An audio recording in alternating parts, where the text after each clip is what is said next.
pessoal, bem-vindos a mais um vídeo da RPG Planet, eu sou a Lina. Eu sou o Cello e hoje voltamos com a série Monstros de D&D. E o monstro vencedor, escolhido pelos nossos queridos apoiadores aqui do YouTube, foi o Horror Cósmico. Sim, vocês escolheram o Horror Cósmico com 42% dos votos.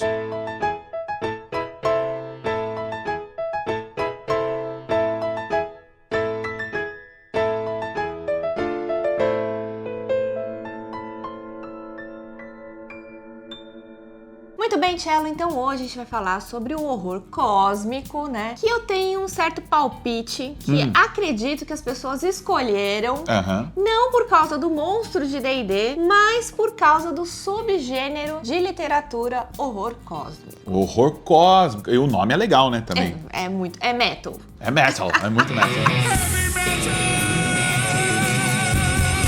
E ele é, como você adiantou, um subgênero de ficção criado lá na década de 20 pelo famoso H.P. Lovecraft. E depois do Lovecraft, muitos outros autores continuaram expandindo os mitos de Cthulhu, presente e muito forte até hoje na cultura pop. Então, antes da gente entrar e começar a falar do monstro de D&D em si, a gente quer contar pra vocês um pouquinho o que é esse subgênero de literatura e o que ele traz de tão diferente que tem tantos fãs por aí. Isso. E que pode ser muito interessante pra você colocar pitadas de horror cósmico na sua aventura de D&D. Sempre bom. E vamos falar também da influência do horror cósmico no Dungeons and Dragons especificamente. A primeira grande característica do horror cósmico, Cello, é explorar o medo do desconhecido, né? E principalmente o medo de algo que a gente não conhece, que a gente não consegue nem compreender. É um assunto universal, então tem um impacto em qualquer pessoa. Mas esse medo do desconhecido no horror cósmico, ele toma a forma dos grandes anciões, que são entidades cósmicas, quase indescritíveis, né, em sua forma física e também em suas motivações. Essas criaturas a gente não consegue entender, são totalmente indiferentes para nós,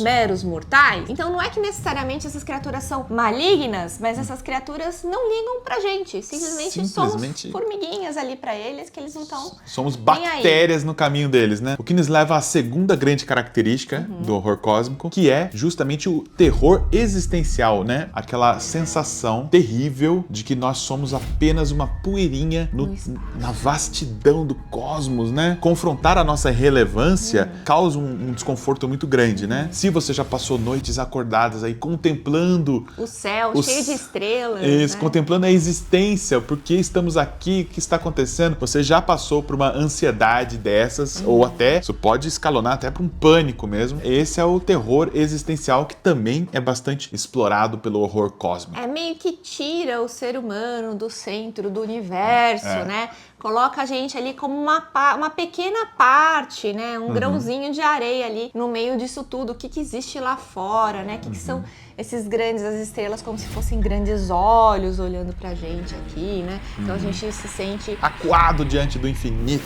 Olhar para o abismo, né? O famoso, quanto mais você procura saber a verdade sobre a realidade, mais você se confronta com isso. Então tem uma ligação muito grande do horror cósmico com experimentos científicos, com astronomia, com o espaço. Isso também fruto ali dos anos 20, né? Quando o Lovecraft começou suas obras, em que teve um grande boom tecnológico. Na época, novos avanços da ciência. E isso trouxe uma ansiedade e um medo muito grande para as pessoas. Até porque surgiram mais perguntas ainda, né? A gente cada vez só sei que nada sei. Vai piorando, né? Eu só sei que eu nada sei, então. Quanto mais você cava, mais você fica confuso, né? Quanto mais você investiga, mais você fica sem respostas. Então, esse também é uma terceira coluna, digamos assim, do horror cósmico, para onde nossa curiosidade vai nos levar. E esse conhecimento, teremos uma barreira aí ética da ciência, que muitas vezes é cruzada. A verdade é um conhecimento proibido. E outra parcela importante aí do gênero é também a questão de conspirações, cultos, seitas macabras, símbolos secretos e coisas assim, que também é muito a cara do horror cósmico. Você ter pessoas que já aceitaram os grandes anciões aí como seus mestres, né, como os mestres do universo, e estão apenas preparando o terreno aqui aqui na Terra para a inevitável destruição diante da chegada de um desses seres. Então você pode colocar pessoas influentes dentro de um governo que na verdade são parte de uma seita secreta, você pode pôr bailes de máscara sinistro, onde acordos são feitos por baixo dos panos, que podem levar nações inteiras à guerra e coisas do tipo, porque essas seitas normalmente elas têm a ideia de terraformar o mundo, o planeta, para que essa entidade se sinta em casa ali, porque ela é feita de puro caos, né? Dizem, tem aquela coisa também de você ter essas criaturas não só, né, fora no universo e tudo mais, que elas podem tanto vir do espaço, como elas podem vir das profundezas dos oceanos, como se elas estivessem dormentes, e elas já são estão muito aqui, mais né? antigas do que os seres humanos e tudo mais, né? Existem esses cultos aí que estão trabalhando trazê-los à tona, acordar, né? Os verdadeiros donos da Terra. Despertar, né?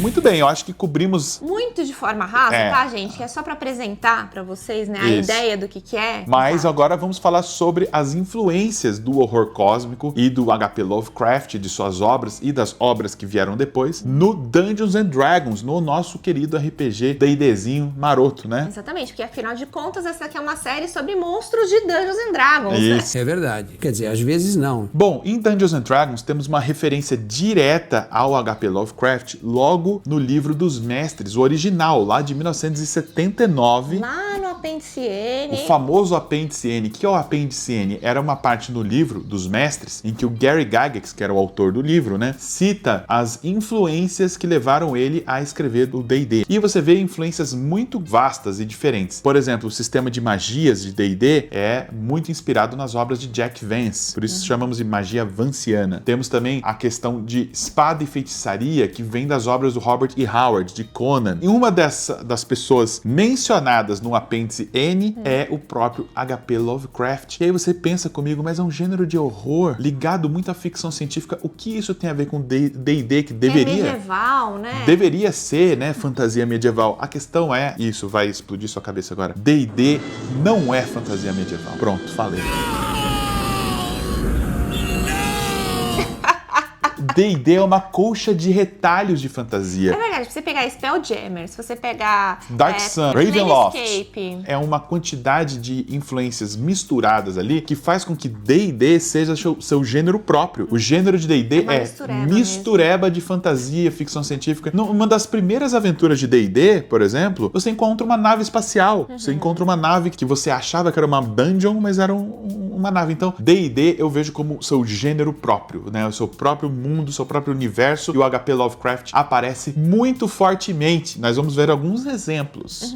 Bom, e a primeira criatura que eu acho que é a óbvio, mais né? óbvia de todos são os Devoradores de Mente, ou os Ilítides, né? Que tem aquela cara, né, meio de polvo e tudo mais. Poderes psíquicos, telepatas. Exato, né? Pensamento em colmeia e tudo mais. Elas são, então, criaturas muito quitulescas. Quitulescas, Lovecraftianas, enfim. E também eles têm o famoso Elder Brain, né? O cérebro ancião, que pra mim seria o equivalente a um grande ancião, né? Que é quase um deus deles, que é o centro da colmeia ali dos Só que nesse caso, Devoradores de Mente. se fosse uma criatura quitulesca mesmo, não teria ficha porque não dá pra matar. A gente chega lá. Outra influência direta são os Sahuagins, que são extremamente baseados nos abissais. Os abissais são seres híbridos entre homens e seres cósmicos, né? Eles acabam ganhando características e mutações físicas, como guerras, às vezes os olhos se separam, né? Ficam mais distantes um do outro. E os abissais são criaturas bem comuns nas histórias e nas aventuras de RPGs, como o chamado de Cthulhu, Rastro de Cthulhu, o Delta Green. Então eles aparecem bastante lá. E os Sahuagins são a sua versão pra D&D. no mundo de D&D. São os Sahuagins que vivem no mar. oceano, no mar, e que Isso. eles começam a criar criaturas híbridas nas praias? Esse é o Abolete. Os Aboletes. O Abolete que também são... Perfeitamente, né? Uma criatura extremamente ligada também aos mitos de Cthulhu, né? Um peixe inteligente psiônico que vive criando seres híbridos nas cidades costeiras. Então, né? E essas pessoas ali acabam sendo agentes do caos para os Aboletes. Então também é uma criatura... Bom, bem né? lembrado. Bem de horror lembrado. cósmico. Outro caso também é Taris Doom, né? O deus acorrentado, que é um deus feito de puro caos. E pra mim o Taris Doom, ele é, digamos, a versão de D&D do que seria o Nyarlathotep nos mitos de Cthulhu. Ele é exatamente a ligação direta entre... Não faz isso A Alina morre de medo. Eu tenho medo de Nyarlathotep. Eu acho que existe de verdade. A Alina acredita em Nyarlathotep, gente. Ela morre de medo. A Sherry veio me proteger. Porque ela viu que eu tava com medo. Pronto. Ela veio me proteger. Nyarlathotep, inclusive, que só um paralelo aqui rápido, ele é uma exceção à regra daqueles grandes anciões que são indiferentes com relação à humanidade. Para o nosso azar, o Nyarlathotep tem um certo interesse na raça humana, o que é péssimo, tá, pra gente. E o horror cósmico, Lina, tá presente até mesmo na atual edição de D&D, sobreviveu a todo esse tempo, esteve presente em todas as edições, e na quinta edição ele tem um destaque grande até, né? Por exemplo, a classe bruxo, que é uma das opções aí para os jogadores, um dos pactos que o bruxo pode fazer é um pacto com um ser desses, né? Um grande ancião. Inclusive, eles listam Tarisdun como uma opção para ser seu patrono e o próprio grande Cthulhu é uma das opções de patrono para o seu bruxo. E é claro que a gente não pode deixar de citar o próprio horror cósmico, né? Que foi lançado no cenário de Spelljammer para a quinta edição, né? Eles lançaram um boxzinho com 3 livros, um de uma aventura em Spelljammer, outra falando sobre o cenário e outra com o livro de monstros, e lá eles colocam o horror cósmico. Isso, então agora é importante mencionar uma coisa aqui, Lina. A gente falou das características do horror cósmico. A gente começa a ver que D&D às vezes pode ter uma incompatibilidade com isso, né? Exatamente, porque em teoria, quando a gente fala de D&D, a gente pensa em quê? Em heróis. Heróis super poderosos. Super poderosos. E é meio que exatamente o oposto do que o horror cósmico traz, né, Tchê? Principalmente na atual edição, ou nas últimas edições aí, em que foi indo mais para esse lado super-herói, né? Então, como que você faz, então, para adicionar pelo menos uma pitada de horror cósmico ao seu D&D heróico, sem ter que mudar de sistema, né? Mas se você quiser jogar uma aventura totalmente baseada em horror cósmico, D&D não é o melhor sistema Não é o melhor você caminho, jogar, tá? Aí a gente indica que vocês vão para um Call of Cthulhu, chamado de Cthulhu, Rastros de Cthulhu, Delta Green, temos o Cthulhu Dark, temos uma versão muito interessante chamada Relatos Insólitos, que está para vir aí. Vai vir! Então temos várias Tá em opções. Tá em playtest. Temos várias opções aí de RPGs que sejam centrados, né, na ideia do horror cósmico. Agora, se você quiser pôr pitadas de horror cósmico no seu D&Dzão heróico, né? É possível sim. E a gente vai dar umas dicas agora. A primeira dica que eu dou, Lina, é você fazer a criatura, digamos, de um grande ancião como Cthulhu ser completamente invencível e incompreensível. Nem mesmo Não tem ficha, gente. Não precisa fazer a ficha, nem mesmo os deuses vão conseguir vencê-lo, tá? Ele simplesmente é imbatível. Mas aí você pensa, aí o monstro que vocês vão falar hoje, ele não tem ficha? Tem ficha. O monstro tem ficha. E é o que eu faria é o seguinte, essa ficha do horror cósmico, sinceramente, é muito fraquinha. Lixo. É muito fraquinho. Pra representar uma criatura dessa magnitude. Apesar dele ter nível de desafio 18, eu usaria essa ficha de monstro do horror cósmico Um avatar, vai. como um arauto ou um avatar do verdadeiro horror cósmico. Aí sim faz sentido os heróis lutarem e porventura vencerem. Eles venceram apenas uma sementinha que esse horror cósmico espalhou pelo universo inteiro. E eu colocaria nesse sentido, em volume. Não colocar, assim, uma coisa para os players terem uma ideia. Tipo, eles estão lutando contra esse horror cósmico que está aqui, mas existem outros grupos de heróis lutando contra outros ataques, tudo ao mesmo tempo, para não perder um pouco o peso do que é esse tipo de criatura. Uma forma legal de você trabalhar essa desesperança é você colocar o horror cósmico como o chefão final da campanha, nível de desafio 18, faz aquela batalha épica, os heróis quase morrem, mas finalmente no final conseguem matar a criatura. Na hora que eles respiram fundo, dos céus tem mais 300 deles vindo e acaba a campanha ali. Tipo, isso é horror cósmico, entendeu? É porque você não tem solução Não tem como para vencer. o problema. O outro ponto é a gente colocar a sanidade das pessoas em xeque. A gente só precisa tomar um cuidado para ver se os jogadores estão ok para jogar esse tipo de jogo. Primeiro assim, galera, podemos rolar um horror cósmico? É assim, assim, assado. Só pra galera ter uma noção e saber se ela tá preparada mentalmente para ela poder, que às vezes pode ser assustador mesmo, tá? E dito isso, tem um atributo sanidade que foi apresentado no livro dos mestres de quinta edição, como um 7º atributo, para os mestres que querem usar esse tipo de história em que você tem um medidor de sanidade ali para ver o quanto o seu personagem aguenta estar na presença de algo tão alienígena e dos horrores, né, que essas coisas trazem. Eu particularmente não gosto muito do atributo sanidade do jeito que foi apresentado, porque fica fazendo salvaguarda toda hora de sanidade. Para mim, ele meio que toma ele cansa porque ele toma o lugar da sabedoria como atributo. Para mim, deixa a sabedoria como o atributo principal para determinar a sua força de vontade e a sua força mental. Se você quiser adicionar o sanidade, eu colocaria mais ou menos da mesma forma que o ponto de vida, um recurso que você vai perdendo. Eu faria você ter pontos de vida e pontos de sanidade. Então, quando você toma, por exemplo, dano psíquico, você não perde pontos de vida, você perde sanidade. Quando você tá diante de uma criatura como os horrores de Cthulhu e coisa assim, você toma dano psíquico só de estar na presença dele, e dano psíquico você tira do sanidade. Quando sanidade chega a zero, as regras são as mesmas de quando o seu ponto de vida chega a zero. Você perde o personagem porque a mente dele simplesmente não está mais lá, ele perde a personalidade dele, né? Deixa de ser quem ele é. Então, como que você vai colocar a sanidade à prova? Você pode colocar as pessoas tendo sonhos premonitórios. Memórias perdidas, a pessoa não saber como ele foi parar naquele lugar. Tempo perdido. Passaram-se 4 anos e pra você foi só uma noite de sonhos que você dormiu. De repente a pessoa pode até estar sonhando, acordado, meio que tem alucinações. Ou então a pessoa acorda numa pilha de corpos e sangue em suas mãos. Será que foi ele que fez isso? Fui eu! Não sei! Sanidade. Ou você pode colocar cenas como tem num déjà vu, sabe? Déjà vu é bom. Tem num déjà vu, a pessoa já começa a entrar meio que numa paranoia. Uma coisa que eu faria numa campanha, se o meu grande chefão fosse um horror cósmico, um grande ancião, eu colocaria, no começo da campanha, vocês vão fazer fichas de nível 1, normais, e vocês vão fazer fichas do nível que eu tô esperando que seja o final da campanha. Digamos que minha campanha vai terminar a nível 12 ou 13. Eu falo assim, faz a ficha nível 1 e já faz a ficha nível 13. Aí eles vão ficar confusos. Tem parada errada aí, irmão. E aí o que eu vou fazer? Toda vez que eles descansarem, fizerem um descanso longo, vai ter um round de combate de nível 13 contra o horror cósmico. E aí quando acaba, é como se fosse um sonho. Você me acordou pra isso? Você liga. Mas na verdade, será que é um sonho? Ou será que eles já estão jogando o final da campanha ao mesmo tempo? Confusão temporal. Será que são eles mesmos que estão lutando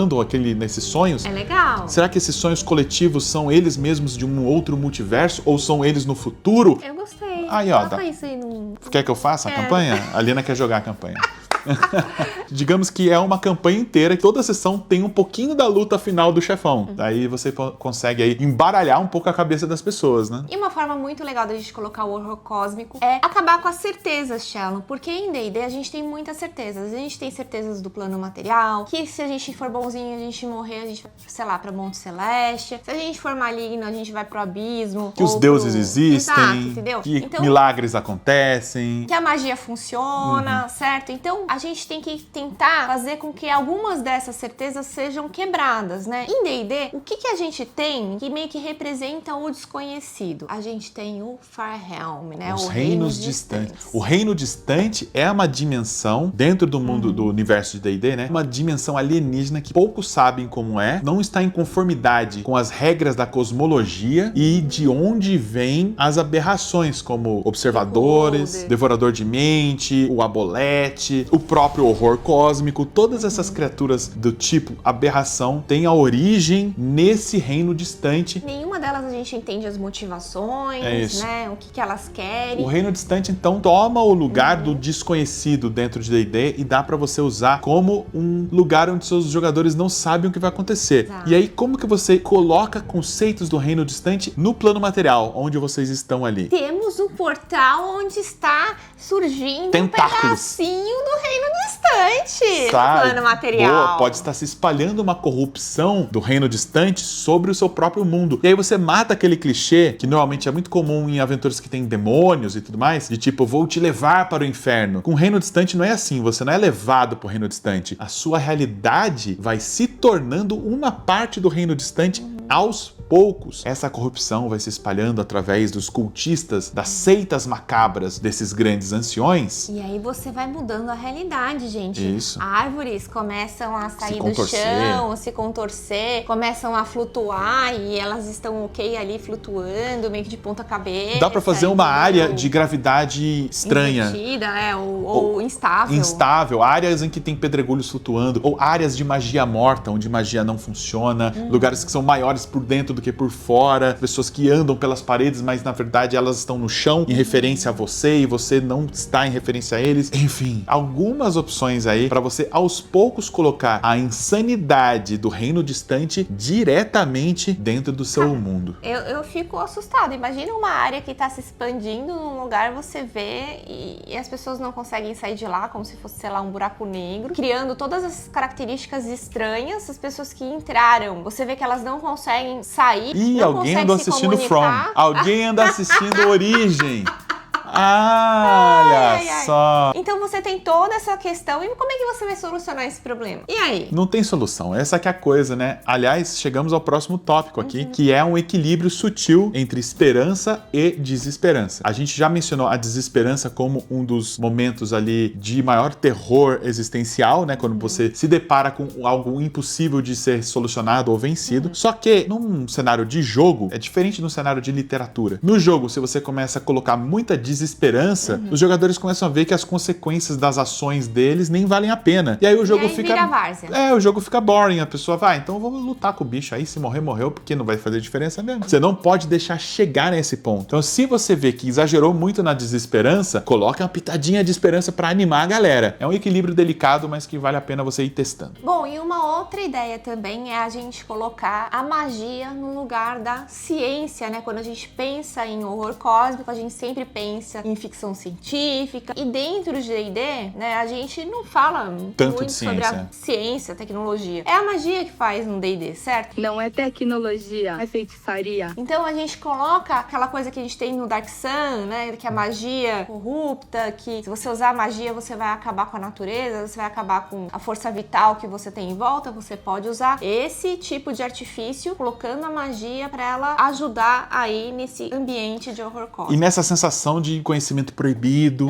Uma ideia que eu tive é você mudar um pouquinho as regras do Lich. No lore oficial de D&D, os magos, quando ficam muito poderosos, mas também muito velhos, alguns deles, os malignos principalmente, resolvem fazer um ritual proibido, que é raríssimo, em que eles se transformam em mortos-vivos para continuar... ter vida eterna e continuar estudando e ter mais poder. Exato, com a pesquisa deles em vida eterna, mas esse ritual corrompe ainda mais a cabeça deles, eles viram criaturas malignas que são os Liches. A minha proposta é você usar o Lich não como uma opção para magos malignos que querem poder. Quem manipula magia Acaba virando Lich. Quanto mais poderoso o mago vai ficando, mais ele vai se deteriorando o corpo e virando um morto-vivo, e o caminho inevitável de todo conjurador que acessa os ciclos de magias mais altos é se tornar no final um Lich. É como se fosse um caminho sem volta. Isso adiciona também uma camada de body horror, que é uma coisa importante também no horror cósmico. O body horror é aquele horror corpóreo em que aos poucos você tá vendo o seu a corpo transformação, né? mudar sem a sua vontade e para coisas bizarras. Então eu colocaria essa mudança no Lich e colocaria uma sociedade de D&D que tem medo da magia. Magia pode ser proibida em vários lugares. Você pode fazer até, não só com magos, pode fazer com que qualquer energia, seja arcana ou divina, causar isso. Porque, por exemplo, uma pessoa que foi curada por magia divina Pode sofrer essa pode radiação, né? sofrer, fica entre vou curar e essa pessoa vai viver mais, Ou mas vou- vai viver mais com alguma transformação Uma coisa corporal, sobrenatural, né? Aos poucos isso vai acontecendo,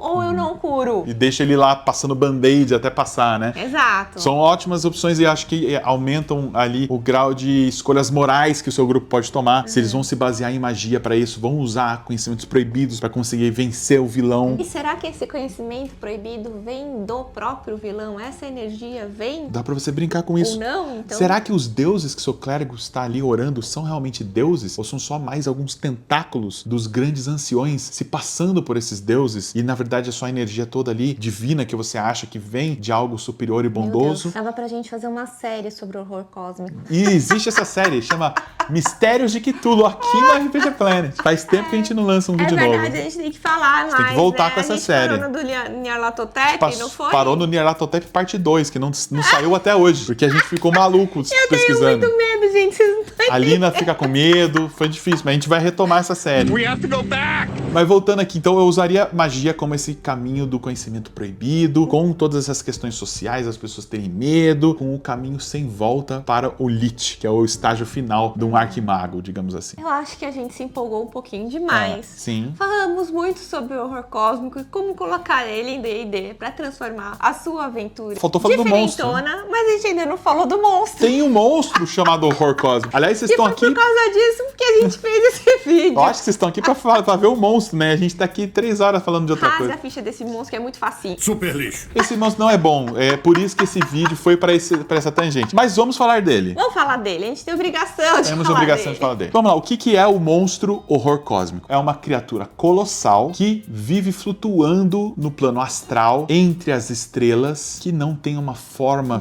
física definida. Cada um deles pode ser de um jeito. Eles podem ser uma mistureba de apêndices, bocas, olhos, asas e caudas. Que é uma característica das criaturas quitulescas, Exatamente. tá? Que não necessariamente elas têm forma. Bom, e no lore do horror cósmico, tá, né? Que então eles vivem ali no plano astral, eles são atraídos pelas luzes das estrelas, né? E quando eles acordam, então, com fome, eles vão e destroem simplesmente mundos inteiros, comem mundos, né? Na Fischer é um monstro nível de desafio 18 que jamais seria capaz de destruir um mundo inteiro. Precisava de um monstro mais parrudo pra isso, Melhor né? essa ficha aí, né? Você é moleque! Bom, e começando a falar da classe de armadura, é a classe de armadura 15, o que eu acho extremamente baixo, uma criatura dessa. É, porque também é colossal, gente. Não tem forma, mas é um negócio gigante de 30 metros voando no plano astral. Você vai saber, Não tem como errar o tiro, né? E ele tem 280 pontos de vida, o que também não é muito impressionante. Muito. Eu já vi personagens aí nível 10, 11 dar mais de 100 de dano num único turno, então realmente não é aquela Brastemp toda, né? Mas normalmente essas criaturas têm várias imunidades e é isso que faz elas serem difíceis. Mas não é o caso aqui. Ele não tem imunidade, por exemplo, a armas não mágicas. Então ele toma dano de armas mundanas, comuns. Então é bem decepcionante. Ele é só imune a ácido e veneno. Ácido e veneno e as condições envenenado, enfeitiçado e amedrontado. Quer dizer, é muito básico para uma criatura que se dispõe a destruir um planeta inteiro. E os sentidos dele são muito ruins, assim, a percepção passiva dele é 12. Qualquer pessoa passa escondida por ele. Ele tem até visão no escuro, né? A visão no escuro dele... É óbvio,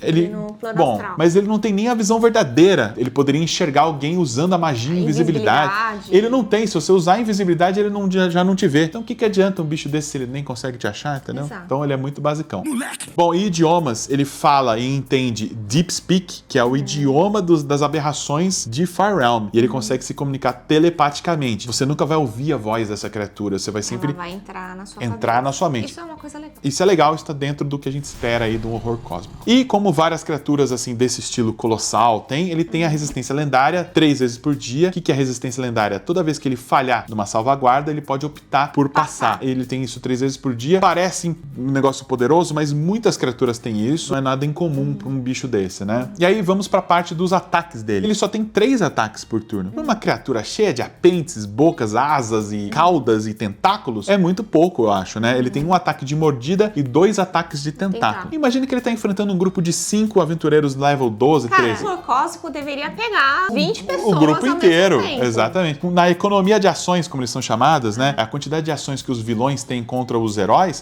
vão moer ele na porrada. Eles vão ter 38 ataques e o bicho tá lá com seus 3 ataques de 2 tentáculos e mordida. Realmente não tiveram muita criatividade em pensar nos ataques físicos da criatura. Ele só tem então, isso. na minha versão, apesar de ser jogadora, E ela? eu colocaria o horror cósmico com, no mínimo, Fala 300, fala 300. 35 10 ataques. tentáculos, conseguindo pegar coisas grandes, estruturas grandes. Navios, tipo, prédios, torre, castelos. Pra dar cacetada em jogador. Bater em jogador com um transatlântico. Exato. Teria que ser assim. Com os tentáculos, eles podem agarrar também, né? O que atrapalha um pouco a movimentação. Mas como só são 2 tentáculos, não é um grande prejuízo. E no nível em que você enfrenta uma criatura dessa, você já tem recursos pra se livrar de um agarrão. A única habilidade mais sobrenatural que ele tem mesmo é os sussurros psíquicos. É uma habilidade que ele tem que carregar. Ele só carrega se ele tirar 5 ou Cinco ou 6. É como se fosse uma explosão psíquica que pega todo mundo e causa um pouco de dano. 6 de 10 de dano que ele causa nessa explosão, sendo que se você passar na salvaguarda você toma metade, não é grandes coisas, tá? Não é tão poderoso assim. Então realmente ele ficou abaixo da média. Por isso que ele é um mini avatar de horror cósmico. Considere ele, na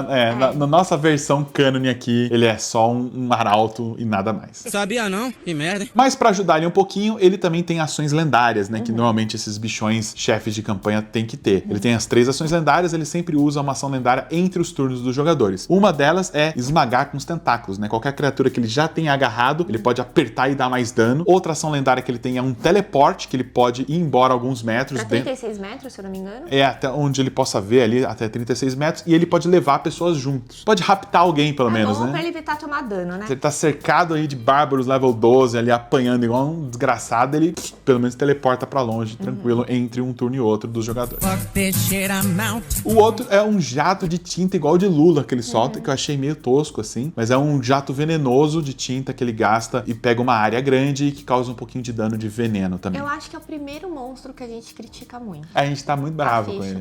Mas é porque ele tem um nome muito significativo. A arte dele é irada, o lore dele é legal. irado, só a ficha mesmo que não é boa. Então fica aqui a nossa indignação. Certa indignação. Mas eu acho que é um conceito de monstro, de chefe de campanha, que valeu o vídeo justamente pra gente falar como incorporar o horror cósmico na sua sessão de D&D. Lembra-se de fazer com que um verdadeiro horror cósmico seja muito mais do que um monstro com uma fichinha dessa. Ele tem que ser, além de um monstro invencível, incompreensível, tem que ser um bicho que não tem nem ficha, que você tem a liberdade pra usar poderes à vontade dele pra causar a loucura e deixar seu grupo totalmente paranoico, causar essa desesperança do horror cósmico nas pessoas. E aí, vocês gostaram do vídeo? Vocês já colocaram o horror cósmico numa aventura de vocês de D&D? Comentem aqui embaixo que a gente quer saber. E se você quer ver mais um vídeo aqui do canal RPG Planet e quer escolher o seu monstro, entre na enquete, está aberta para os nossos apoiadores aqui, os membros dragão do RPG Planet. Considere se tornar um membro, ajuda a gente muito a continuar fazendo o nosso trabalho. É menos de um cafezinho por mês. Menos de um cafezinho. E você também ganha acesso ao nosso acervo de vídeos secretos. Essa semana tem vídeo secreto novo, onde a gente vai responder perguntas dos dragões. Então, Exatamente. entre lá e torne-se membro. É isso, gente. Valeu. Tchau.